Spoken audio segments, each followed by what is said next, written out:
ഈ ദുനിയാവിൽ എന്തിനാ മനുഷ്യരെ ഈ വാശി? അല്ല പൊറുക്കുന്നില്ല എന്നോടും നിങ്ങളോടും. ഇന്ന് രാത്രി 12 മണി വരെ TV കണ്ട് കാണാനുള്ള എല്ലാ തോന്നിയാസവും കണ്ട് കിടന്നിട്ടും നേരം വെളുത്തിട്ട് പടച്ചോൻ തരുന്നില്ലേ ശ്വാസം? അല്ല ദഹിപ്പിക്കുന്നില്ല എന്റെ നിങ്ങളെ ആമാശയം? ആ അല്ല നമ്മളോട് കാണിക്കുന്നില്ലേ ഔദാര്യവും കാരുണ്യവും? അള്ളാന്റെ റസൂല് കാണിച്ചിട്ടില്ലേ നമ്മളോട് കാരുണ്യവും ഔദാര്യവും?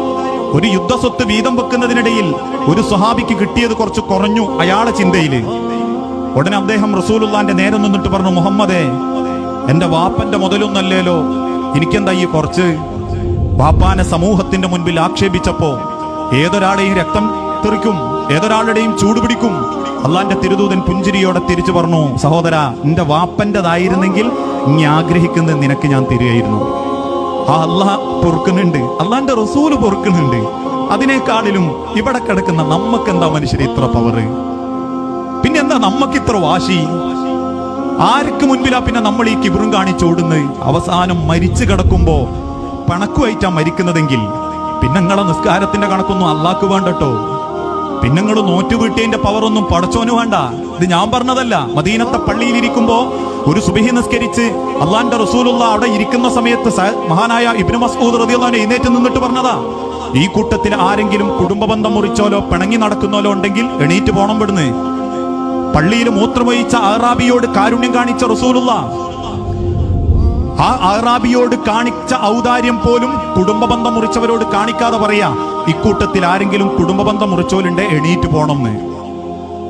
സഹാബത്ത് ചോദിച്ചു, റസൂലെ, പള്ളിയിൽ നിന്ന് എഴുന്നേറ്റ് പോകാനോ? അള്ളാന്റെ പള്ളി നാട്ടിപ്പുറത്താക്കാനോ?